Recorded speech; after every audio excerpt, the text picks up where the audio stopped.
sa pagbasag ng mga barriers bilang isang female bodybuilder hanggang sa pamumuno ng IFBB Federation Philippines, patuloy na pinatutunayan ni Rowena Walters na may malaking puwang ang mga Pilipino sa mundo ng bodybuilding.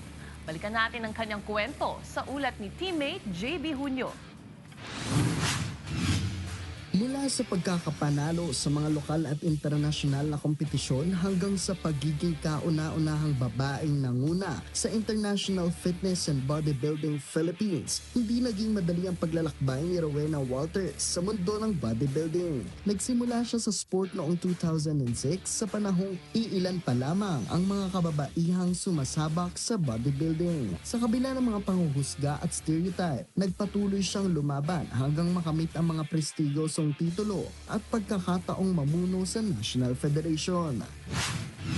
Many see it na parang it's hard because it's dominated by men, di ba?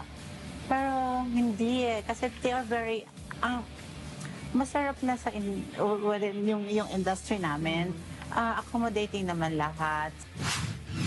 Pagkatapos ng 11 taon bilang atleta, inilipat ni Walters ang kanyang focus sa pagpapaunlad ng sports sa Pilipinas. Sa pamamagitan ng mga paligsahang idinadaos sa iba't ibang rehiyon, layunin niyang makabuo ng mas maraming pagkakataon para sa mga bagong henerasyon ng mga bodybuilder. Kabilang dito ang katatapos lamang na 9th International Fitness and Bodybuilding Federation Philippines Nationals na itinuturing niyang pinakamatagumpay na edisyon sa kasaysayan ng torneo dahil sa mahigit 120 kalahok at malaking suporta mula sa fitness industry at mga tagahanga.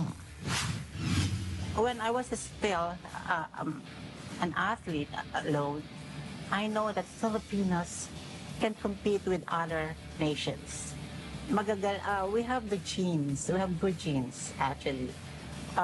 Marami tayong lumalaban talaga internationally and they're doing good. We have champions.